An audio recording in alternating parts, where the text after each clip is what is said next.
j'ai hâte à dimanche matin à 10 heures. Je m'en vais dans le jardin. Ils ne peuvent pas nécessairement le dire comme ça. Mais combien de fois j'ai entendu, ah, j'ai tellement vu à chaque fois, j'ai tellement vu. Oui, c'est le jardin. C'est ça pourquoi tu as été créé. Et là, tout à coup, c'est pour ça que moi je pense que je vais lancer une nouvelle tendance dans les églises. Je vais arriver à la fin des cultes. Et où Luc, ah, il devrait arriver d'ici une vingtaine de minutes. Non, pourquoi? Parce que c'est pas pareil à la fin. Je raffole des après-cultes. Tout le monde sourit plus, les gens parlent plus, les gens sourient. C'est pour ça que moi je suis un fermeur d'église.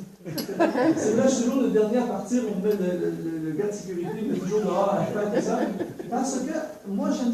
En fait, ça, les pasteurs doivent comprendre ça, c'est un des trucs les plus puissants. Reste à la fin des cultes et parle avec les gens, prie avec les gens, parce que ton cœur est ouvert, leur cœur est ouvert, ils sont. On est dans le jardin.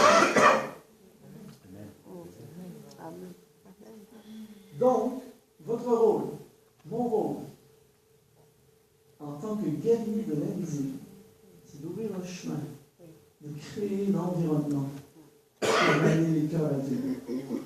Ramener les cœurs à Dieu et ramener l'environnement de Dieu. Alors, quand tu vas dans une église où il y a des bons musiciens, mais que des musiciens, ils vont amener un environnement musical. C'est pas désagréable, c'est bien l'environnement musical avec des beaux chants, tout ça, c'est bien. Mais quand tu as une équipe de guerriers et guerrières de l'invisible, eux vont amener l'environnement de Dieu. J'ai vécu une expérience de folie il y a 2 ans de ça. J'étais allé de la Réunion et c'est 12 heures. En fait, j'ai fait 7 heures du Canada pour venir arriver à Paris. Après ça, j'ai passé la journée. Le soir, je reprends 2 nuits d'avion consécutifs, 12 heures pour aller de la Réunion. J'arrive à l'île de la Réunion. Comme décalage, 9 heures de décalage horaire, avion, pas dormir, fatigué, tout ça, et plein de trucs, tout ça. Et là, je ne dors pas bien là-bas. Et là, je m'en vais pour enseigner un soir, 3 fois 45 minutes, de 18h jusqu'à 18h30, jusqu'à 21h, un truc comme ça. Et je suis dans la voiture, on est dans un bouchon, il fait chaud, il n'y a pas de clim. Ça, je suis dans la voiture, je n'ai pas dormi, je sais pas quand, je n'ai pas dû dormir. Je dois vous avouer, en fait, je raffole de faire ce que je fais. Mais là, ce soir-là, ça ne me tente pas. Je suis fatigué, je ne suis pas disposé, je n'ai pas envie de me lever devant les gens et parler, je n'ai pas envie de rien, j'ai envie de me coucher en position fétale. Et là, je suis dans la voiture, dans le bouchon, et le gars qui me conduit, vous savez, le genre de personne qui répond que par oui ou par non. Je pose plein de questions, oui, non, alors je suis épuisé juste à lui poser des questions, je ne suis pas disposé. Mais, quand j'arrive dans le parking de l'église, en fait, l'église, c'est comme les grands panneaux ouverts, c'est toujours chaud, donc les gens. Et la salle est pleine, c'est un genre de soirée de formation, la salle est pleine, et les musiciens sont en train de jouer quand on arrive. Et c'est très, très spécial. On arrive dans le parking de l'église, je ne suis pas disposé, tout ça. Mais là-bas, l'église avec laquelle je participe, d'abord, ce sont des vrais guerriers. Des vrais guerriers. Alors, je ne sais pas, je ne pense pas à ça, tout ça, je sors de la voiture, je suis un peu chaud, tout ça. Et là, en sortant de la voiture, les guerriers sont en train de jouer. Je vous le dis, aussitôt, je ne suis même pas encore dans la salle, je suis dans le parking. Boum! Il y a quelque chose qui s'empare de moi, je dis. Et là, je rentre dans la salle, bienvenue. Oh là, je vous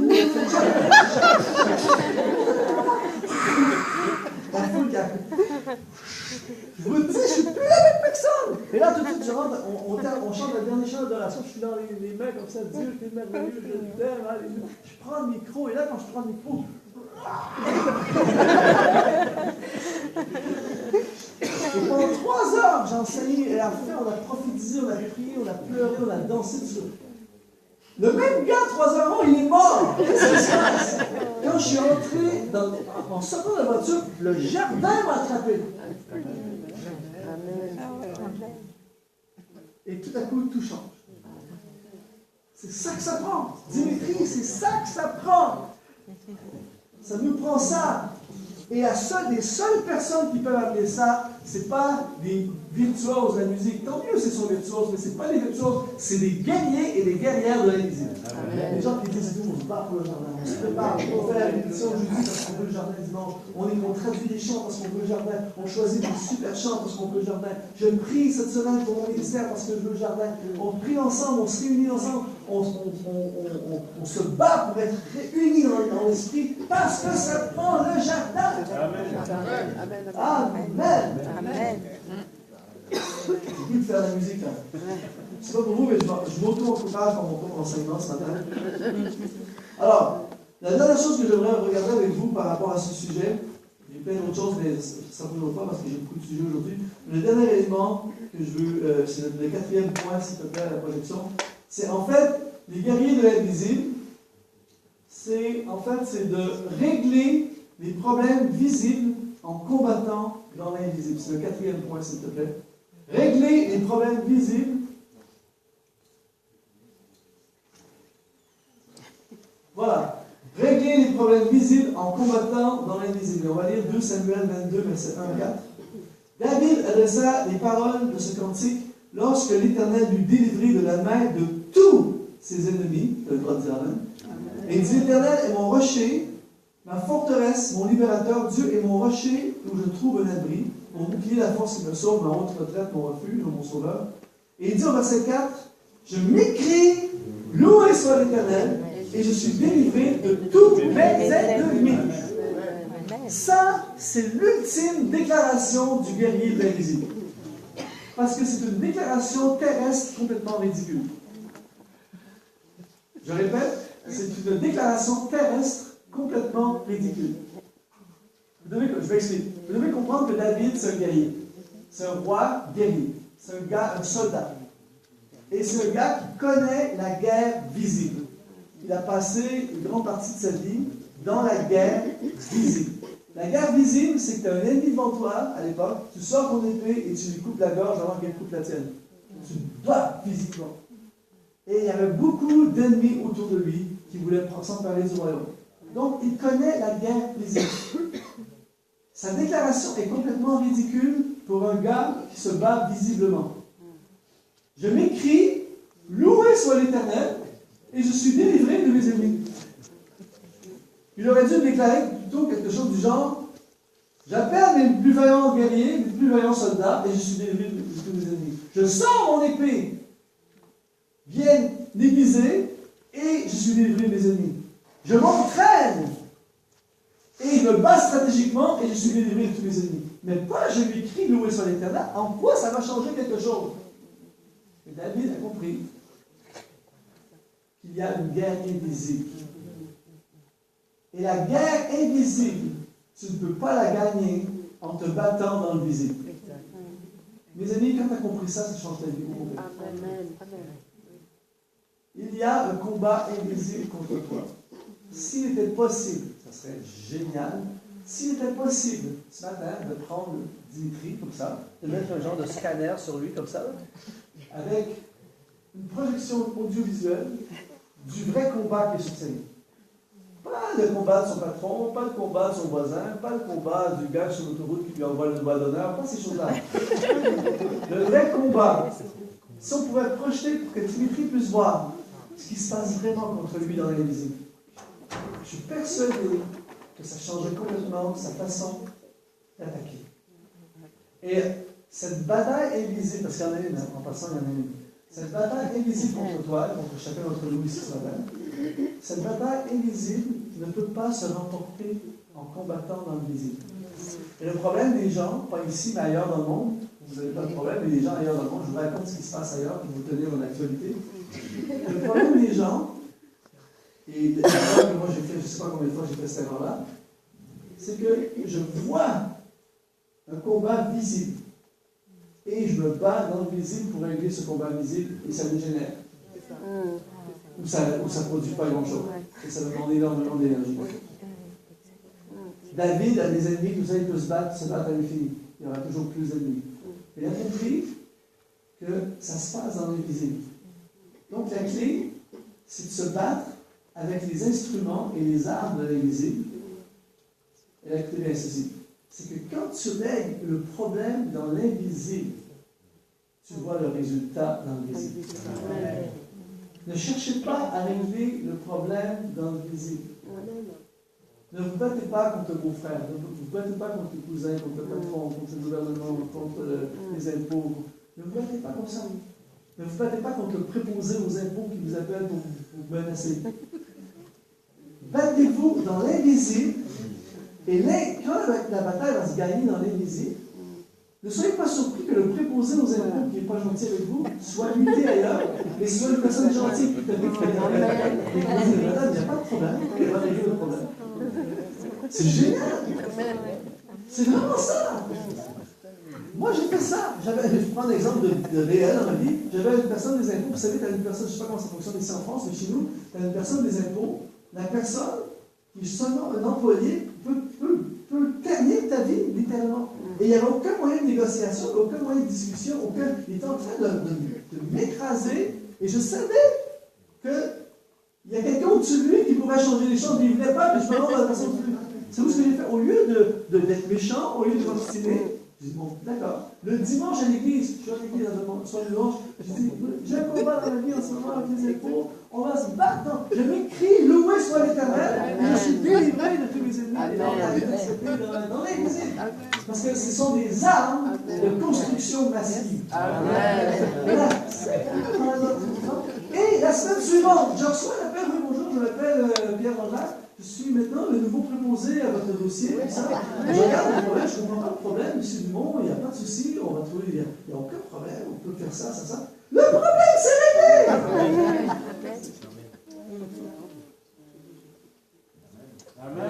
Amen. Donc, le guerrier de l'invisible, c'est quelqu'un qui combat par la louange et qui dit, je m'écris une louange sans je suis délivré.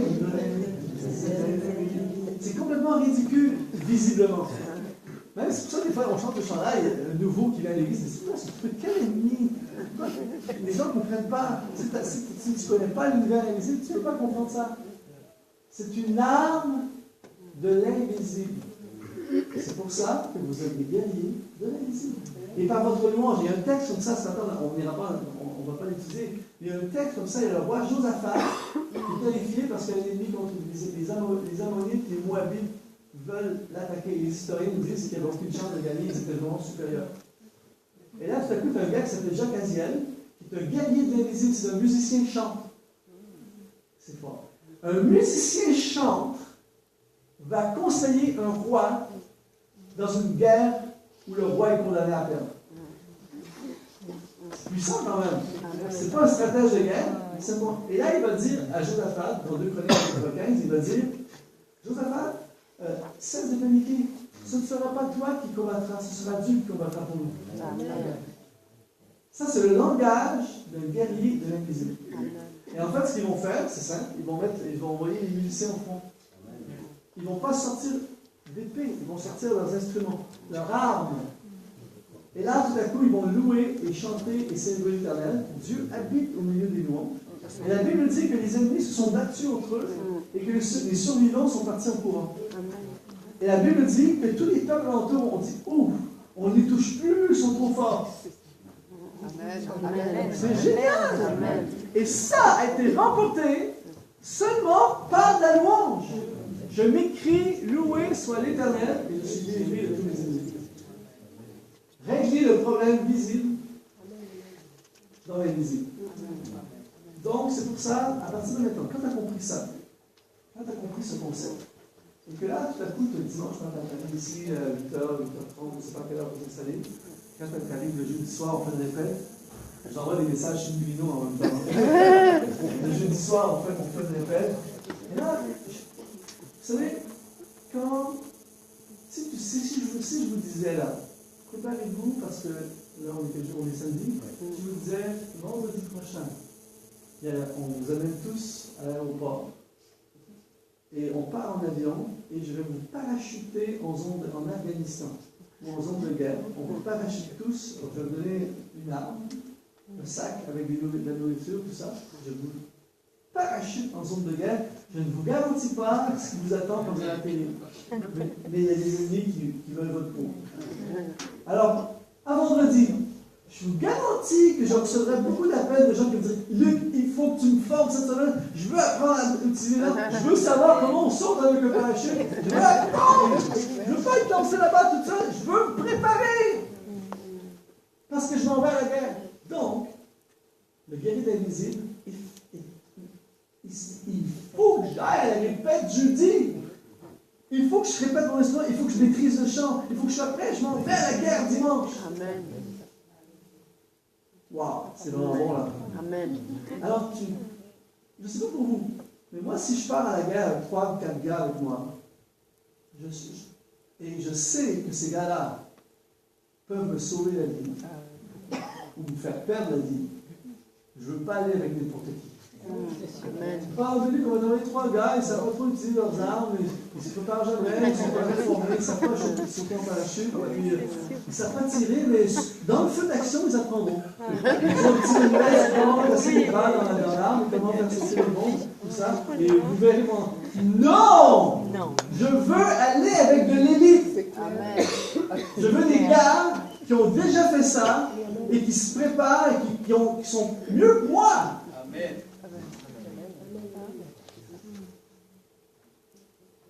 Mais nous, à l'Église, parfois, on arrive avec toutes sortes de guerriers. Des guerriers, des guerrières. Il y en a qui n'ont pas du tout touché une arme du tout depuis des siècles. Et là, ils arrivent là, ils n'ont pas du tout pensé, n'ont aucune stratégie, aucune préparation, aucune conscience de la guerre. Ils tirent dans toutes sortes de directions, ils ne tirent pas, ils ne savent pas comment tirer, tout ça. Et là, nous, on arrive comme ça, puis on s'attend à gagner contre l'invisible. Contre les hordes démoniaques qui veulent détruire la vie des gens, qui veulent détruire cette église, qui veulent détruire les plans de Dieu, qui veulent détruire les destinées, détruire les vies des gens. Et nous, on monte sur l'estrade comme ça, aucune préparation, aucune répétition, on chante n'importe quoi, pas trop, on ne connaît pas tout. Moi, je veux aller avec des hommes et des femmes aiguisés. Amen. C'est pour ça, des fois, je préfère être seul. Je préfère être seul. Parfois, ça m'arrive, des fois, ça m'est arrivé de jouer avec des musiciens qui ne sont pas aiguisés, des musiciens qui ne sont pas conscients, des musiciens qui ne sont pas... Et ça m'est arrivé des fois que tu sens qu'on tire dans le... Je vais maintenant demander aux musiciens de prendre une pause. Et je prends ma guitare et... Non! C'est plus efficace, un seul qui a une bonne idée où tirer, que toutes sortes de gens qui tirent dans toutes sortes de directions qui ne savent pas tirer. Ils peuvent me tirer moi-même.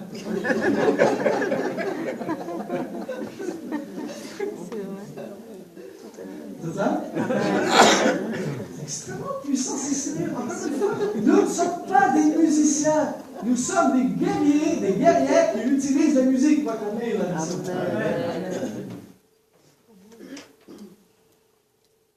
Par exemple, il y a des tireurs d'élite. Le tireur d'élite, il ne fait que tirer. Lui, mais tu as des soldats qui ne sont pas nécessairement des tireurs d'élite, mais ils sont obligés d'avoir une arme pour cela. Ce ne sont pas tous les soldats qui vont à la guerre qui sont tous des tireurs d'élite. Mais ils sont à la guerre, ça leur prend une arme. Ce ne sont pas tous les musiciens et chants qui sont des virtuoses. Mais ils doivent utiliser leur instrument pour aller à la guerre. Ils doivent savoir utiliser leur arme et leur instrument. Moi, quand je vous partage ceci ce matin, ça me parle terriblement sur ma propre vie. Combien de fois, malheureusement, je suis allé à la guerre pas plus près? Ce matin, quand tu as compris ce concept, que tu es bien invisible et qu'on règle des problèmes invisibles des problèmes visibles dans l'invisible, ça change ta perspective complètement sur la façon de faire ce qu'on fait. On ne peut plus faire les choses à moitié, on ne peut plus faire les choses pas totales, on ne peut plus faire les choses avec médiocrité. Moi, ma plus grande bataille, depuis des années alors que j'enseigne sur ce ministère, sur ce sujet, ma plus grande bataille, et je vais me battre jusqu'à la fin. Parce que je vois une évolution, mais ce n'est pas assez vite, et ce n'est pas autant que je voudrais, mais je continue quand même. La plus grande bataille, c'est la bataille contre la médiocrité. La bataille contre la médiocrité. L'un des plus grands pièges du ministère de la musique dans l'Église, c'est la médiocrité. Des guerriers et des guerrières qui font leur ministère de façon médiocre. Je ne dis pas ça avec jugement, je ne dis pas ça avec mépris, je suis dedans à fond. Mais 100% de ceux qui le font avec médiocrité ne sont pas nécessairement des mauvaises personnes. Ce sont des personnes qui ne sont pas conscientes de la guerre. Parce que si on allait dans une guerre visible, il n'y aurait aucun médiocre. Parce que là, il en va de ta vie. Donc les gens vont les préparer. Voyez-vous? Alors ce matin, la prière. J'ai parlé d'une journée d'inspiration. La prière, c'est que chaque personne, peu importe votre rôle, peu importe ce que vous faites, que ce soit de la projection, de la solo, chanter, choriste, jouer un instrument, piano, guitare, peu importe, chorale, diriger une chorale, faire la projection audiovisuelle, peu importe ce qu'on fait, je fais le top de ce que je peux faire. Parce que mon but, c'est que l'ennemi tombe. Amen. Mon but, c'est que notre Église puisse avancer et que les gens dans mon assemblée puissent remporter des victoires. Amen. Et c'est nous qui avons un grand rôle à jouer dans les victoires qui sont remportées. Je ne sais pas combien de fois, dans les cultes, des victoires ont été remportées dans les visites. Des gens découragés, des gens malades guéris dans le monde. Des vies guéries dans le monde. Des cœurs guéris dans le monde. Des solutions, des impasses, trouver un chemin dans la louange. Je m'écris, loué soit l'Éternel, et je suis délivré de tous mes ennemis. Tout ce que j'ai à faire pour triompher de mes ennemis, c'est de m'écrier, loué soit l'Éternel. Tout ce que j'ai à faire pour que l'ennemi recule, c'est de louer l'Éternel. Tout ce que j'ai à faire pour que notre assemblée, notre Église avance, c'est de louer l'Éternel. Les églises de louange, si on peut appeler ça comme ça, les églises de louange sont des églises qui avancent. Je n'ai pas vu souvent, dans ma vie, quand je parle des églises de louange, je parle des églises de louange, des églises où ça loue vraiment Dieu. J'ai rarement vu une église de louange qui n'avance pas. J'ai rarement vu une église de louange qui ne grandit pas. J'ai rarement vu une église de louange qui ne baptise pas les gens. J'ai rarement vu une église de louange où il n'y a pas de guérison. J'ai rarement vu une église de louange où il n'y a pas de surnaturel. J'ai rarement vu une église de louange où il n'y a pas de ministère qui se lève. J'ai rarement vu une église de louange où il n'y a pas de finances. La louange amène tout ça. La louange amène les finances. Là, je vais dire quelque chose de vraiment vrai. La louange amène des finances. Pourquoi? Parce que ça ramène les cœurs à Dieu. Un cœur qui revient à Dieu, tout à coup met sa main dans sa poche et sort l'argent. Parce qu'une des stratégies de l'ennemi, là je pourrais prêcher des heures là-dessus, je vais contrôler, mais une des stratégies de l'ennemi pour nous détruire, c'est de nous écraser. Écraser nos finances, écraser notre générosité, écraser les finances. Une église qui n'a pas de finances est une église qui ne peut pas avancer. Donc si je suis l'ennemi, qu'est-ce que je fais? Je vous prive de vos finances. Je m'écris, loué soit l'Éternel, et je suis délivré de mes ennemis. Donc, ça relâche les finances. Pourquoi tu fais de la musique? Pourquoi tu fais de la louange dans l'église? Je fais ça pour l'argent. Pas pour mon argent. Je fais ça pour relâcher l'argent. Parce que l'argent permet l'expansion. L'argent permet les ministères. L'argent permet les instruments, les solos. L'argent permet de faire les choses. L'argent permet d'enlever les soucis. L'argent permet d'enlever les soucis. L'argent permet d'enlever les soucis. Regardez quelqu'un qui a des gros problèmes d'argent. Et tout à coup, il n'y a plus de problème d'argent. C'est plus la même personne. Amen. Tout à coup, le sourire revient. Tout à coup, hein? C'est très très drôle. Le gars, le jeudi, vendredi soir, reçoit une facture. Des impôts. Un truc de fou. Mais c'est quoi ce truc de dimanche à l'église? Le même vendredi, un autre gars dans l'église qui lui reçoit un retour d'impôts. C'était pas prévu, monsieur, nous avons fait l'ajustement. Et vous recevez 10 000 €. Le dimanche.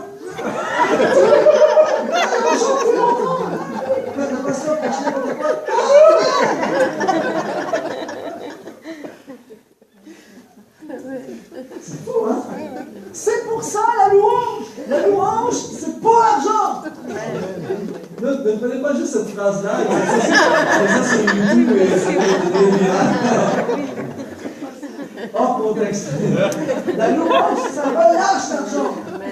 En fait, ça combat l'ennemi, et quand l'ennemi est combattu, ça relâche l'argent, ça relâche la guérison, ça relâche la joie, ça relâche le bonheur, ça relâche la liberté, ça relâche le pardon, ça règle le problème visible dans l'invisible. Je m'écris loué soit l'Éternel et je suis délivré de tout. Mais pas de quelques ennemis, de tous mes ennemis. C'est pour ça, Dimitri, ça prend à point du jour des guerriers et des guerrières.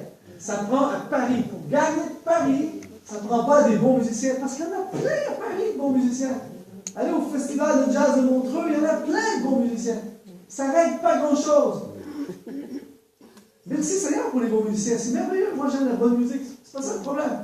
Mais si on veut gagner la guerre, ça prend des guerriers et des guerrières. Donc à partir de maintenant, on va faire des auditions pour celles qui veulent s'impliquer dans le ministère de la louange.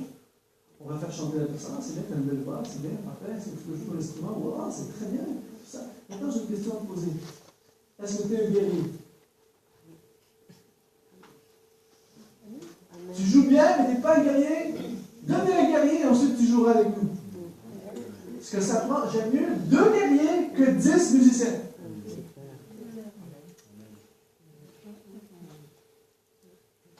J'étais dans un rassemblement. Il y a quelques temps de ça. 2000 jeunes, une groupe de musiciens qui jouent des super musiciens. Tu sais, ça sonnait, le gars il chante une super voix, tout ça. Il chante de gros sons, tout ça. Et moi je suis là, et moi je suis quelqu'un de très très facile à entraîner dans le monde. Je veux à la base. Tu n'as pas besoin de convaincre, je veux. Je suis le public le plus facile à entraîner dans le monde. Je suis là, bon, et là il commence à jouer tout ça. Je ne sais pas, j'arrive pas à connecter, j'arrive pas. C'est bon, c'est musicalement, c'est extra, tout ça. Là, je suis avec mes collègues, pasteur, je me dis, qu'est-ce qui se passe ici? Je sais pas, je sais, les terminer, je ne comprends pas, tout ça. Et pourquoi ils jouent bien, tout ça? Qu'est-ce qui se passe? Pendant une demi-heure, une musique, tout ça, performance, solo, tout ça, parfait, nickel, quart de tour, tout ça, il se passe rien. Après ça, ils terminent de jouer, et la foule, même les gens, mais il ne se passe rien, tu sens que le ciel est fermé. Après ça, ils arrêtent de jouer. Et là, le pasteur prend le micro, il dit maintenant vous allez avoir une telle, il va venir chanter. Et là, une telle s'approche, un peu timide, tout ça. Et là, il y a le piano qui est là. Elle prend son micro, elle a juste son piano. Et là, elle lit un passage. Et là, elle plaque un accord.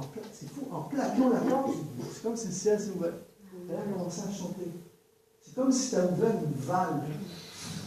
L'environnement complètement a changé dans la pièce. Les gens commençaient à prendre leur main avec Dieu. Et là, on commençait à louer Dieu. Je commençais à pleurer. J'étais tellement touché par le chant, tout ça. Il y avait 6 musiciens. Ils ont fait un bon divertissement de 30 minutes. Et tout à coup, il est arrivé une guerrière de l'invisible. Tout a changé. L'atmosphère a changé. Il s'est passé des choses. Voyez-vous? C'est de ça que je vous parle ce matin.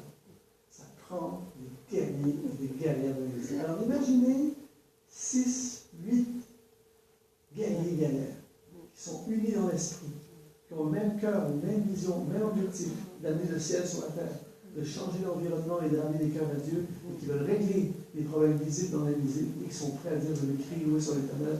On va changer la face d'une église, on va changer l'histoire d'une église, on va changer la vie des gens, on va impacter les gens, ça va être énorme. Et moi, c'est ça que j'essaie de promouvoir, c'est ça que je rêve, et ça existe. Pourquoi j'en parle? Parce que ça existe. Je le vois, ça existe. Amen. Ça existe vraiment. Et c'est tellement beau et tellement puissant ce que ça produit. Et je termine sur ce sujet en vous encourageant, en vous disant ceci. Tu n'as pas besoin d'avoir les meilleurs musiciens, les meilleurs chanteurs, chanteuses de la terre pour accomplir ça. Ce que ça prend, tout ce que ça prend, ce sont des hommes et des femmes qui ont un talent, évidemment, ça prend un talent de base, mais des hommes et des femmes qui ont un talent, qui ont compris et qui sont prêts à payer le prix pour que ça arrive. S'il y a un minimum, Dimitri, si on a un minimum dans ton équipe, dans vos équipes, si on a un minimum de talent, ça prend le talent. Si il n'y a pas de talent, ça veut dire que tu es appelé à autre chose. Mais s'il y a un minimum de talent, une voix, connaissance musicale, prêt à se développer et à aller plus loin. Parce que ce que vous avez, vous pouvez être mieux. Amen. On peut toujours être mieux. Mais tu n'es pas mieux en faisant rien. C'est clair. C'est juste un pas de plus. Amen. Et on est prêt à se former. Tu prends un musicien qui a le moindrement du talent, qui est prêt à se former, qui est prêt à prendre des cours, qui est prêt à répéter, parce qu'il concerne l'objectif, avec un cœur pour Dieu, prêt à progresser et à payer le prix pour que ça avance. C'est ça que ça prend pour faire un guerrier, une guerrière. Alors, tout le monde ici ce matin, si nous avons le talent musical, nous sommes tous potentiellement candidats à devenir des guerriers et des guerrières de l'Église. Amen. Amen. Gloire à Dieu. Amen. Maintenant, je vais commencer le prochain sujet. Et on va. J'ai jusqu'à midi ou midi 30? Midi 30. Ok, on va commencer le prochain sujet. Et là, le prochain sujet va. Là, c'est thérapie. En fait, là, ça va se faire. J'appelle ça le musicien serviteur. Oh là là! Qu'est-ce que j'ai dit ce matin? Former des hommes et des femmes de Dieu pour faire la musique et le ministère. Là, je vais parler du musicien serviteur. Ce que je vais vous partager dans les prochaines minutes est révolutionnaire. C'est-à-dire que c'est très la base, c'est de la base.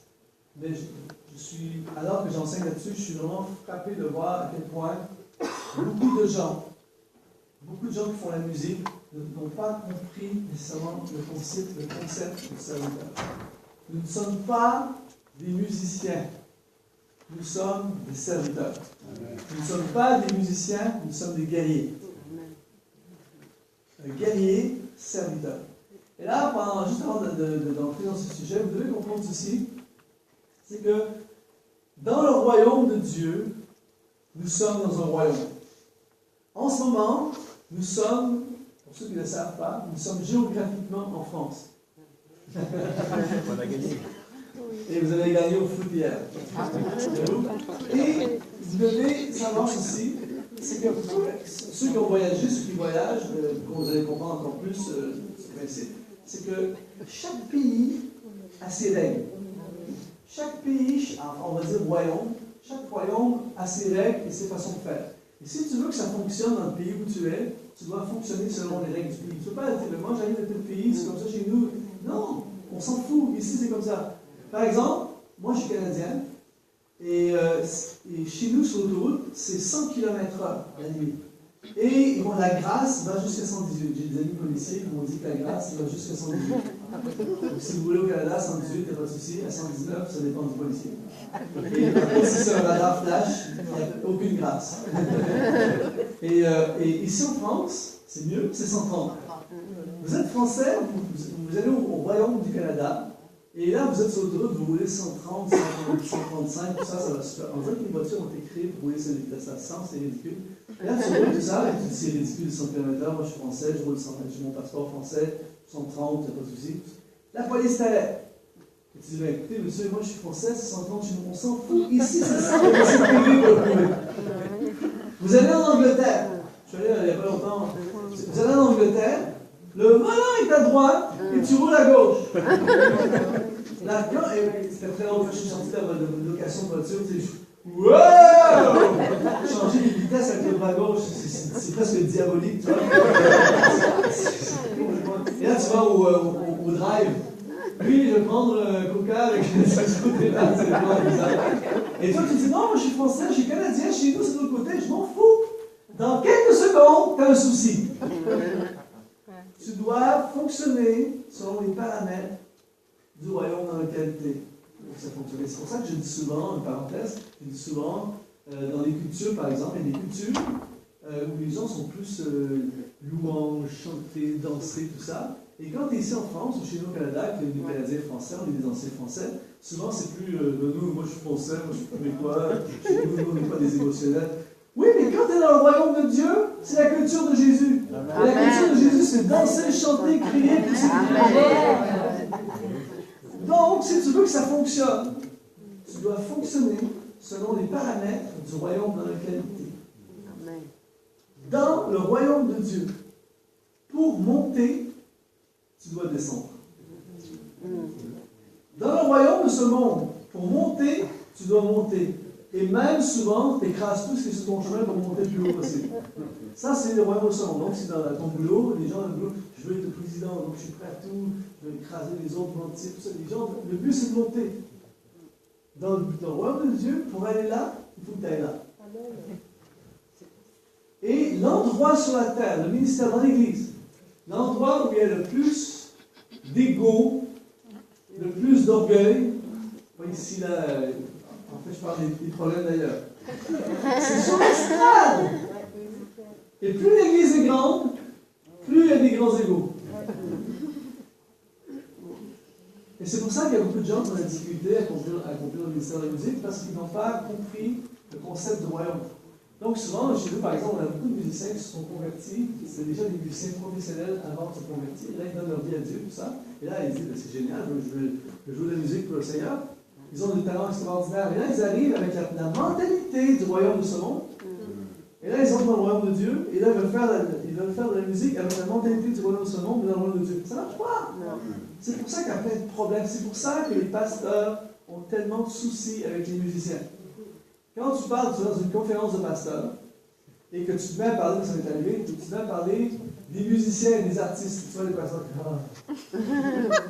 oui, ils aiment les musiciens et les artistes parce qu'on amène tellement de bénédictions, mais en même temps, tellement de soucis aux pasteurs. Pourquoi? Parce qu'on n'a pas compris, malheureusement, souvent le concept du musicien et du serviteur. Et on va regarder ensemble. En fait, mon but dans les prochaines minutes, c'est de créer, Dimitri, je veux créer dans ce groupe des ambitieux.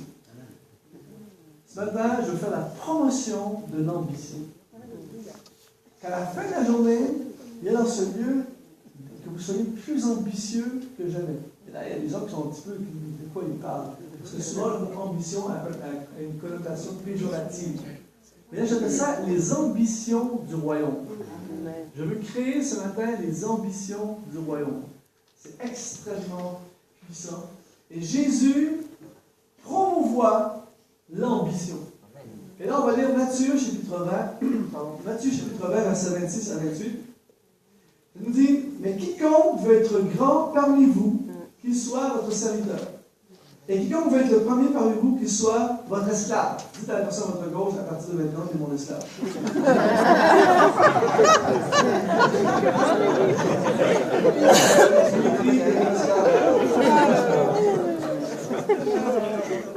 C'est ainsi que le Fils de l'homme est venu, non pour être servi, mais pour servir et donner sa vie comme la rançon de plusieurs. Marc, chapitre 9, verset 33 à 35. Les disciples arrivèrent à Capernaum, et lorsqu'on parle de Jésus, lorsqu'il fut dans la maison, Jésus leur demanda, de quoi discutiez-vous en chemin?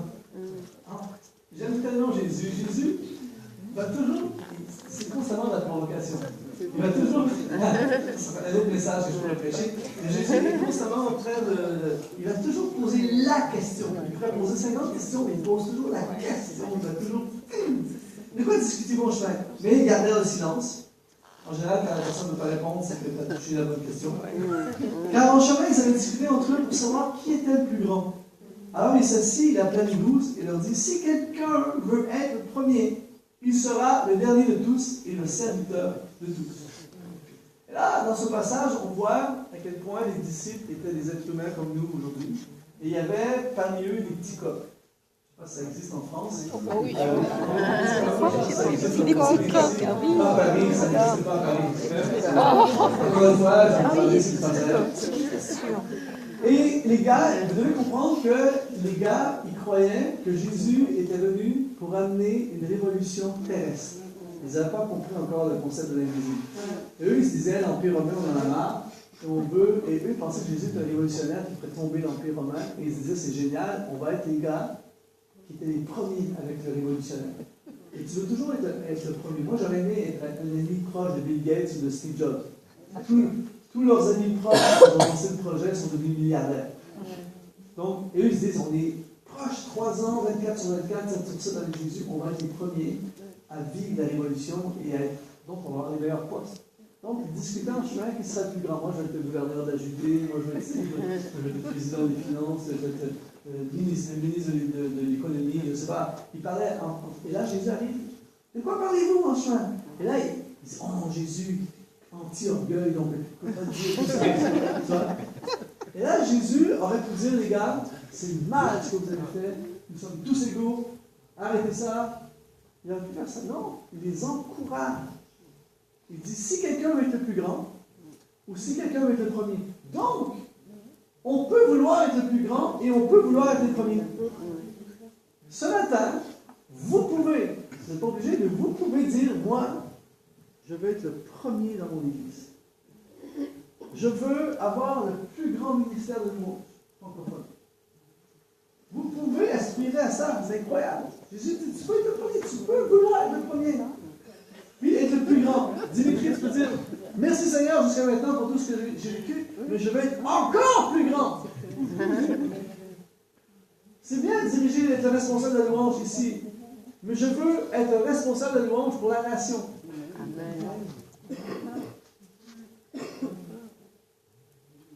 Tu peux, mais, plus tu veux faire ça, plus tu dois faire ça. Et ça, c'est relativement contraire à notre nature humaine. C'est la clé. C'est la clé. Plus tu vas avoir des serviteurs dans une église, plus l'église va monter. Plus tu vas avoir l'esprit du serviteur en toi, plus ton ascension va être fulgurante. J'appelle ça l'ascension à contresens. Vous savez, si vous allez à Las Vegas, moi j'ai fait beaucoup de trek dans ma vie, j'ai monté des montagnes, tout ça, et en général, le trek, tu démarres là et tu te retrouves là. Tu montes. Si vous allez dans le Grand Canyon à Las Vegas, il y a un trek à sens contraire. Et ça crée plein de problèmes parce que, en fait, ça commence en descendant. Donc, tu descends, et là, l'histoire classique, c'est le gars arrive avec le matin avec sa bouteille d'eau, il fait frais, et là, on descend, ça va bien, ça va bien. Encore plus loin, descendant encore plus profond, c'est facile, tu bois ta petite bouteille d'eau, et là, finalement, c'est il faudrait peut-être faire demi-tour. Et là, ça commence le problème, là, c'est monté. Et ils sont constamment en train de secourir des gens qui, finalement, à mi-chemin, sont plus capables, il fait chaud, insolation, plus rien boire, tout ça, secouristes. Parce qu'on n'est pas habitué de commencer en descendant. Et c'est exactement pourquoi plusieurs personnes dans nos églises n'atteignent jamais le potentiel de Dieu pour eux. Parce qu'on commence en voulant monter. Il n'y a pas beaucoup de gens que je connais qui veulent descendre. Mais ceux qui sont prêts à descendre vont monter de façon extraordinaire. Alors Jésus, tout ça pour vous dire ce matin que Jésus encourage l'ambition. L'ambition du royaume, l'ambition spirituelle. Il dit si quelqu'un veut être le premier, si quelqu'un veut être le plus grand. Les ambitions du royaume, c'est ça qu'on a besoin de susciter dans l'Église. Et quand il parle de plus grand, je suis sûr que, vous savez, la grandeur, on voit ça selon, souvent quand on parle de plus grand, on voit ça souvent avec une perspective, encore une fois, une perspective terrestre. Et quand on parle de grandeur, on parle souvent d'empereur, chef d'armée, chef du Sanhédrin, souverain sacrificateur.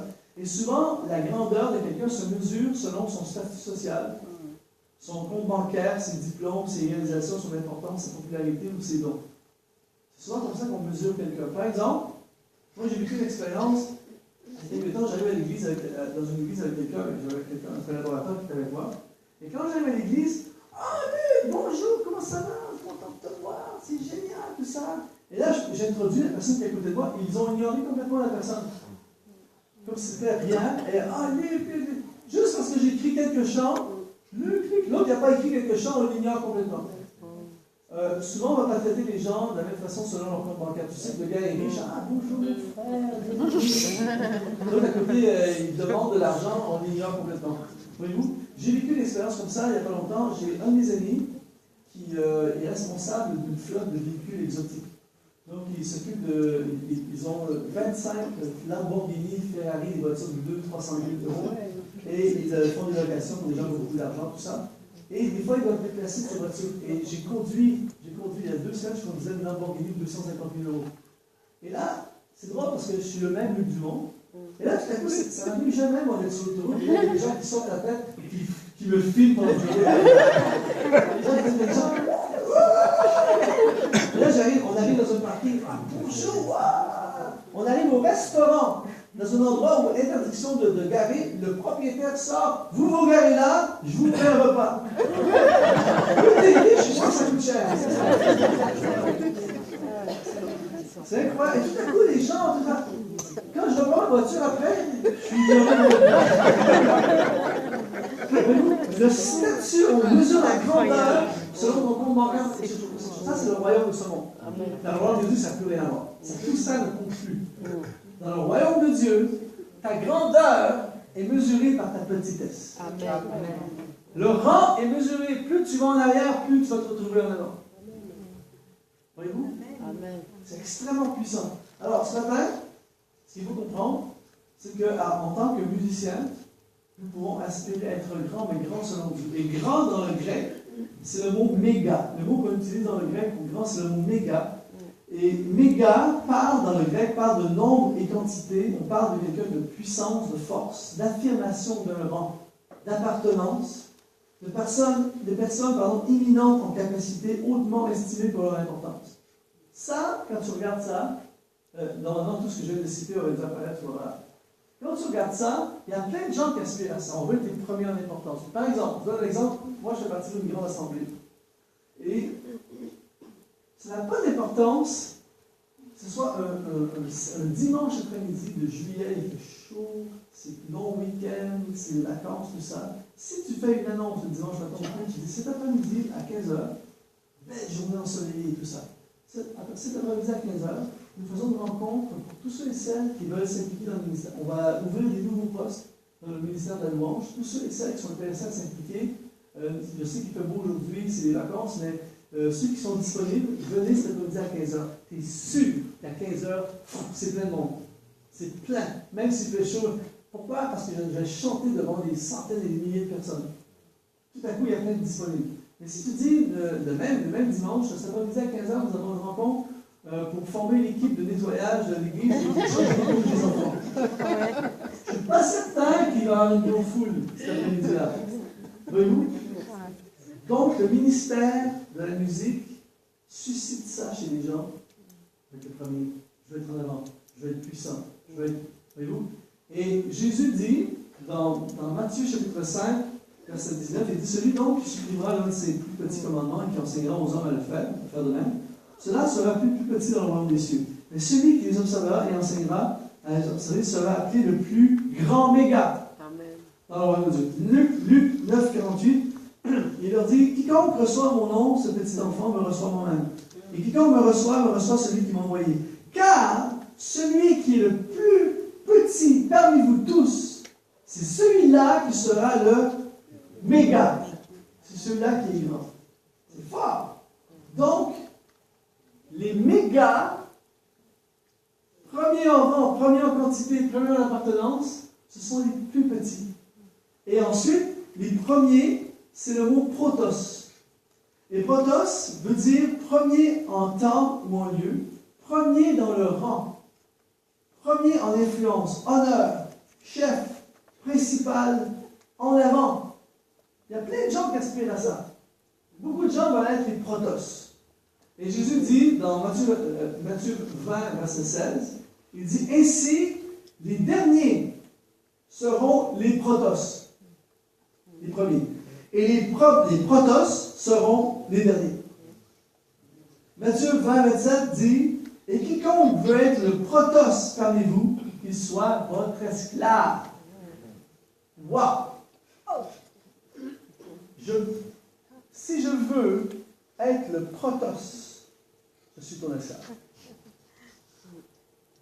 C'est pour ça que je dis à la personne de gauche, à partir de maintenant, tu es mon esclave. Alors, ce matin, on parle de premier, on parle de plus petit et on parle de dernier. Je ne connais pas beaucoup de gens qui veulent être le plus petit et être le dernier. La majorité des gens veulent, surtout dans l'univers de la musique, on veut être le premier chanteur. On veut être le premier, celui qui vend le plus d'albums. On veut être celui le chante le plus connu. On veut être le leader. Voyez-vous? Et Jésus n'empêche pas ça. Il dit que pour faire ça, tu dois aspirer à être le plus petit et le serviteur de tous. Et là, quand il parle de serviteur, là, c'est très puissant. Le mot serviteur, dans le grec, c'est le mot diakonos.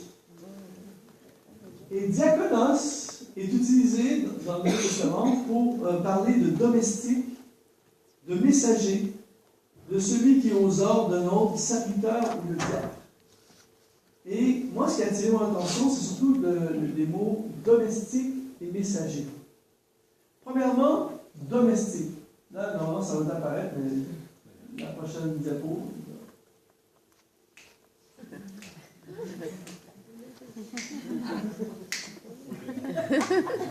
Normalement, ça fonctionne. Croyez-moi que c'est ça va apparaître d'ici le retour de Jésus-Christ. Alors, premièrement, retenez ceci, domestique et messager.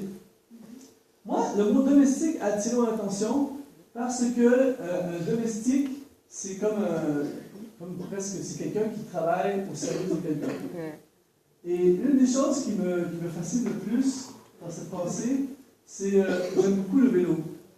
Et au Tour de France, par exemple, dans les équipes de cyclisme professionnels, il y a ce qu'on appelle des domestiques. Et le domestique est un cycliste qui est engagé pour ne pas gagner. C'est génial. Tu es payé et tu sais déjà que tu ne gagneras pas.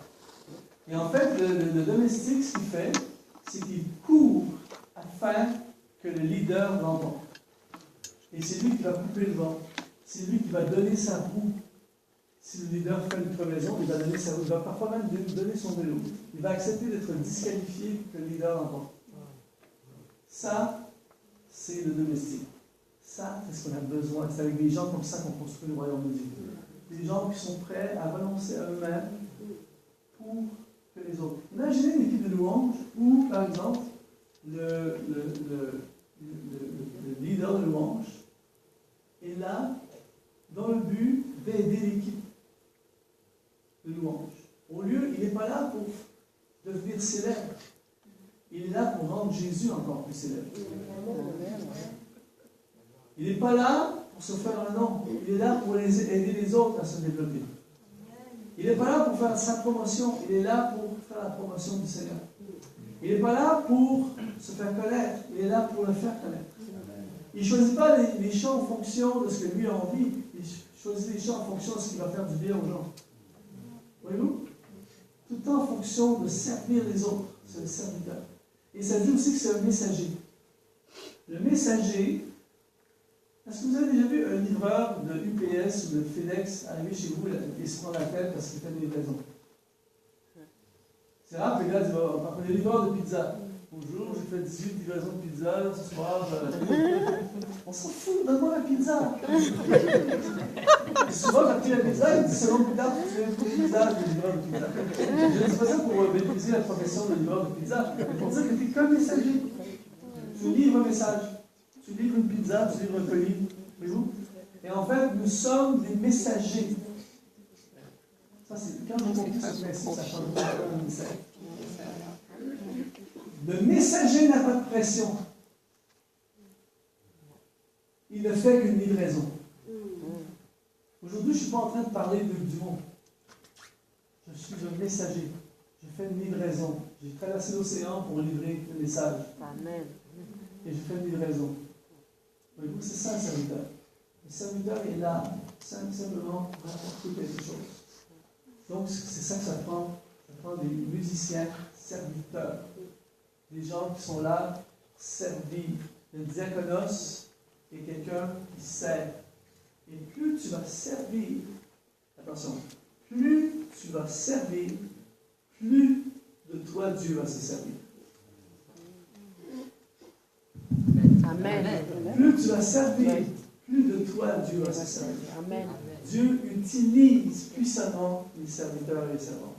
Les gens qui se servent ne sont pas beaucoup utilisés par Dieu. Mais les gens qui servent deviennent des grands instruments de Dieu. Amen. Et c'est ça que Jésus est en train de dire. Devenez des diacones, des serviteurs. Et ce qui manque dans les de louange, dans nos églises, il y a beaucoup de gens qui se servent. On se sert de la musique au lieu de servir au travers de la musique. Je ne suis pas un musicien. Je répète encore, je ne suis pas un musicien. Je suis quelqu'un qui sert l'Église et je me sers de la musique. Amen. C'est vraiment bon là. Je ne suis pas un musicien. Je suis quelqu'un qui sert l'Église et je me sers de la musique. La musique est le moyen que Dieu m'a donné pour servir l'Église. Il y a d'autres personnes que leur moyen que Dieu leur a donné pour servir l'Église, c'est les connaissances techniques. Il y a d'autres personnes que leur moyen que Dieu leur a donné pour servir l'Église, c'est la communication. Il y a d'autres personnes que leur moyen que Dieu leur a donné pour servir l'Église, c'est l'administration. Je sers l'Église à travers mes dons administratifs. Je sers l'Église à travers mes dons de cuisine. Je sers l'Église à travers toutes sortes de dons, toutes sortes de capacités que Dieu donne. Nous, c'est la musique. Et c'est notre moyen de servir l'Église. Mais malheureusement, la musique a cet effet de puissance qui crée un effet chez les gens que c'est facile de juste changer de direction et de se servir des gens pour faire notre musique. Vous voyez la différence entre les deux? C'est très la nuance. Je sers l'Église et je sers de la musique pour servir l'Église. Il y a des gens qui se servent de l'Église pour faire leur musique. Oh! Prends ça en note, Dimitri, tu me renverras cette phrase-là. J'avais jamais dit ça avant. C'est trop bon, je le répète encore, c'est trop bon. Ça m'arrive une fois de dire des trucs intelligents, ça a l'occasion. Alors, je sers l'Église, je ne suis pas un musicien, je sers l'Église et je me sers de la musique pour servir l'Église. Alors qu'il y a des gens qui se servent de l'Église pour faire leur musique.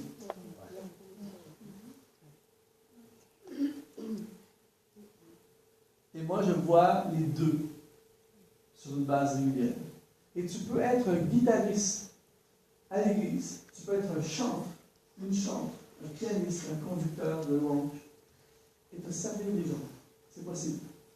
Te servir des gens pour faire ton truc, pour faire ce que tu as envie de faire. Te faire reconnaître. Et en fait, il y a des gens, même, pas ici, mais ailleurs dans le monde, il y a des gens qui sont ici, qui se foutent complètement des gens qui sont là, et ils sont là seulement dans le but, c'est une étape vers ce qu'ils ont vraiment envie de faire. C'est comme moi, je peux être ici, je ne peux pas vraiment être ici ce matin, mais si je fais ça, ça va être l'étape qui va me conduire vers ce que j'ai vraiment envie de faire. Donc je me sers de vous en ce moment pour pouvoir, parce que j'invente un scénario là, mais disons que Dimitri est le responsable de la grosse conférence de louange de la francophonie, où il y a 10 000 chants qui est là-bas. Je sais que c'est lui, il a le potentiel de me placer là-bas, pour que je sois l'orateur là-bas. Et là, je ne veux pas être ici, mais je veux être là-bas. Mais je sais que si je suis ici, j'ai une chance d'être là-bas. Donc, je me sers de vous pour me faire inviter à ce truc là-bas. Ouh! Ça existe. Ah, d'accord. Et vous, là, je prends un exemple caricatural, mais ça existe. Donc, il y a des gens qui se servent de l'Église pour faire leur musique. Ça peut être grand. Donc, erreur monumentale. Le serviteur diaconos sert l'Église par le moyen de sa musique. Et donnez-moi une armée d'hommes et de femmes comme ça. On va aller très loin. On va construire. Les diaconos, les serviteurs des servants. Jésus parle de servir. Il dit dans Luc chapitre 23, verset 11, « Le plus grand parmi vous sera votre diaconos, votre serviteur. » On peut faire apparaître, s'il vous plaît? Le plus grand parmi vous sera votre diaconos. Il faut juste me suivre et m'anticiper. Luc 22, verset 27. Car quel est le plus grand, celui qui est à table ou celui qui sert? N'est-ce pas celui qui est à table? Et moi, cependant, je suis au milieu de vous comme celui qui diaconos, celui qui sert. Jésus lui-même ne s'est pas servi. Jésus lui-même a servi. Et Jésus, c'est plus grand. Alors, je pense qu'on a besoin, mes amis, on a besoin d'une évolution de notre service. On a besoin d'une perspective différente. Et c'est hyper encourageant quand tu vois cette perspective-là, parce que tout à coup, tu es motivé par les choses qui motivent personne. Le problème, souvent, dans les églises, moi, je trouve qu'il y a un manque de motivation. C'est vrai que, par exemple, moi, j'ai tellement fait d'événements ou des choses. Par exemple, moi, j'ai vu des musiciens participer à la grande convention.